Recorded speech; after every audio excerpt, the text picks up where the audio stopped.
പ്രിയപ്പെട്ടവരെ, പത്തനംതിട്ടയിൽ വനിതാ എസ്.ഐക്ക് ഇമ്പോസിഷൻ എഴുതാൻ നിർദ്ദേശം നൽകി ജില്ലാ പോലീസ് മേധാവി.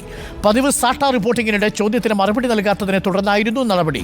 ഭാരതീയ ന്യായ സംഹിതയിലെ ഒരു സെക്ഷനെക്കുറിച്ചായിരുന്നു എസ്.പിയുടെ ചോദ്യം. ഈ ചോദ്യത്തിന് വനിതാ എസ്.ഐക്ക് കൃത്യമായ മറുപടി നൽകാൻ കഴിയാതെ വന്നതോടെ ഇമ്പോസിഷൻ എഴുതി മെയിൽ അയക്കാൻ എസ്.പി നിർദ്ദേശിക്കുകയായിരുന്നു. പ്രവീൺ പുരുഷോത്തമൻ ചേരുന്നു കൂടുതൽ വിവരങ്ങളുമായി. Praveen Purushothaman, very good morning. ഈ സ്കൂളിൽ എംപോസിഷൻ എഴുതി മടുത്തിട്ടാണ് പോലീസിൽ ചേർന്നത്. അവിടെ ചെന്നപ്പോൾ ഇരട്ടി എംപോസിഷൻ. എന്താണ് സംഭവം പ്രവീൺ?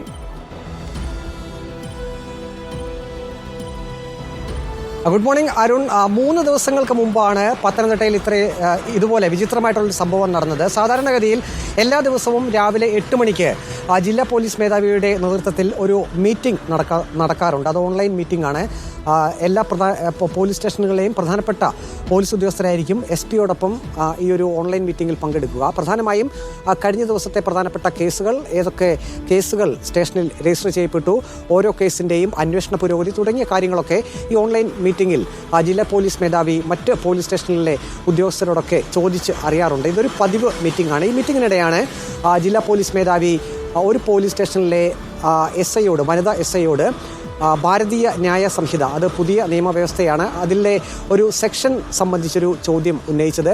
എന്നാൽ ഈ വനിതാ എസ്.ഐക്ക് പെട്ടെന്ന് മറുപടി പറയാൻ സാധിച്ചില്ല. നമുക്കറിയാം, ഭാരതീയ ന്യായവ്യവസ്ഥ അത് കഴിഞ്ഞ സമയങ്ങളിലൊക്കെ എല്ലാ പോലീസ് സ്റ്റേഷനുകളിലും ഇത് സംബന്ധിച്ചുള്ള വിശദമായിട്ടുള്ള പരിശീലനവും ഒപ്പം തന്നെ ഇത് പരിചയപ്പെടുത്തുന്ന കാര്യങ്ങളൊക്കെ, പൊതുജനങ്ങൾക്ക് പരിചയപ്പെടുത്തുന്ന കാര്യങ്ങളൊക്കെ പലയിടങ്ങളിലും കേരളത്തിലെമ്പാടും നടന്നിരുന്നു. ഈ ഭാരതീയ ന്യായ സംഹിത സംബന്ധിച്ചായിരുന്നു ജില്ലാ പോലീസ് മേധാവിയുടെ ഈ ഓൺലൈൻ മീറ്റിങ്ങിനിടെ ഒരു ചോദ്യം. പക്ഷേ പെട്ടെന്ന് ആ ചോദ്യത്തിന് മറുപടി നൽകാൻ വനിതാ എസ്.ഐക്ക് കഴിഞ്ഞില്ല. ഈ സമയത്ത് തന്നെ ഓൺലൈൻ മീറ്റിങ്ങിനിടെ തന്നെ ജില്ലാ പോലീസ് മേധാവി പറയുകയായിരുന്നു, ഇത് പ്രധാനമായും പഠിക്കേണ്ട ഒരു കാര്യമാണ്, പഠിച്ച് വരണം.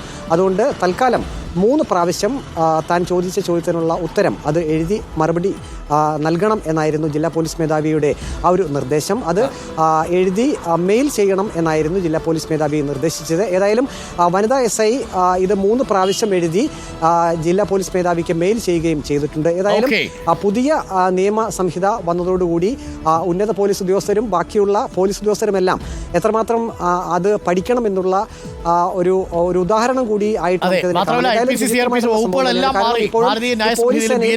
വരുമ്പോൾ അപ്പോൾ മൊത്തത്തിൽ അടിപൊളി കൺഫ്യൂഷനും ഉണ്ട്. മാത്രമല്ല പ്രവീൺ, ഒരു സംശയമുള്ളത്, ഇത് ഇമെയിൽ ചെയ്ത് കൊടുക്കാനാണ് പറഞ്ഞിരിക്കുന്നത്. ഇത് കട്ട് ആൻഡ് പേസ്റ്റ് ചെയ്ത് കൊടുക്കാൻ പറ്റത്തില്ലല്ലോ, കൈകൊണ്ട് എഴുതി തന്നെ കൊടുത്തിട്ടുണ്ടാവും അല്ലേ? അവിടെ നമുക്കൊരു സംശയമുണ്ട്. കാരണം സാധാരണഗതിയിൽ നമ്മൾ സ്കൂളുകളിലൊക്കെ അവനവൻ്റെ കൈയക്ഷരത്തിൽ ഇമ്പോസിഷൻ എഴുതുക എന്നുള്ളതാണല്ലോ പറയുന്നത്. ഇത് പക്ഷേ മെയിൽ ചെയ്യാനാണ് പറഞ്ഞത്.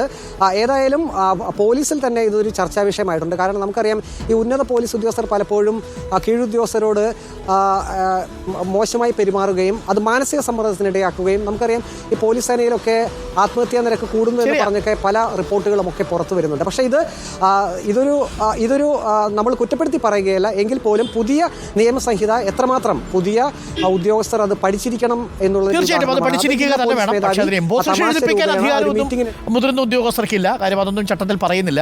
അതൊക്കെ ഈ മുകളിലിരിക്കുന്ന നിയമന്മാർ പറയുന്നതാണ്. പഠിച്ചിട്ട് വരണം എന്ന് പറഞ്ഞാൽ മതി. അദ്ദേഹം പഠിച്ചിട്ട് വരിക, നാളെ വേണമെങ്കിൽ വീണ്ടും ഒന്നുകൂടി ചോദിക്കാം എന്നതിനുമപ്പുറം എംപോസിഷനൊക്കെ കൊടുക്കുന്ന പരിപാടി അത് അത്ര നല്ല പരിപാടിയല്ലെന്നാണ് നമുക്ക് മനസ്സിലാവുന്നത്. പക്ഷേ തീർച്ചയായിട്ടും പഠിച്ചിരിക്കണം എന്ന് തന്നെയാണ് നമ്മുടെ അഭിപ്രായം. അതെല്ലാ ഉദ്യോഗസ്ഥരും അത് പഠിച്ചു തന്നെ വരണം. കാരണം നിങ്ങളുടെ മുന്നിൽ വരുന്ന ആളുകളോട് BNS അടക്കമാണല്ലോ ഇനി നിങ്ങൾ നടപടികൾ സ്വീകരിക്കാൻ പോകുന്നത്.